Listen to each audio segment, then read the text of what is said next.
بسم اللہ الرحمن الرحیم۔ السلام علیکم ناظرین، آج ہم اس شخصیت کا ذکر کرنے جا رہے ہیں ابن عربی تحریر نمبر 34 سے 98۔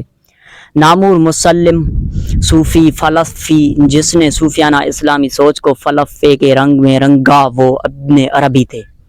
نامور مسلم صوفی فلسفی جس نے صوفیانہ اسلامی سوچ کو فلسفے کے رنگ میں رنگا وہ ابن عربی تھے۔ انہوں نے 1164 بعد از مسیح میں مریشیا ولنسیا جنوبی مشرقی اسپین میں جنم لیا تھا۔ جب مسلم غلبہ اپنا دم توڑ رہا تھا تو لیکن اسپانوی دانشوران زندگی ہنوز آفتاب کی حامل تھی۔ اسپین کے مسلمانوں نے یونانیوں کے بہت زیادہ دانشوری اہل یورپ کو منتقل کی تھی اور یورپ کی تہذیب ان کے فلسفیانہ اثرات سے بھی ہمکنار ہوئی تھی۔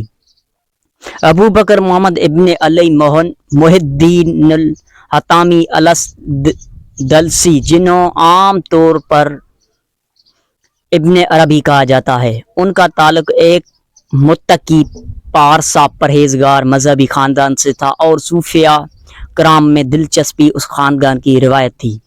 اس وقت سولی اسلامی ثقافت اور اسلامی تعلیمیت کا ایک غیر معمولی مرکز تھا۔ آپ نے اپنی ابتدائی تعلیم اس مکان پر حاصل کی۔ انہوں نے 30 برس تک اسی مقام پر اقامت اختیار کی اور روایتی اسلامی سائنسوں کا مطالعہ سرانجام دیا۔ کہا جاتا ہے کہ عالم نوجوانی کے دوران وہ ایک گورنروں کے کاتب بھی رہے تھے۔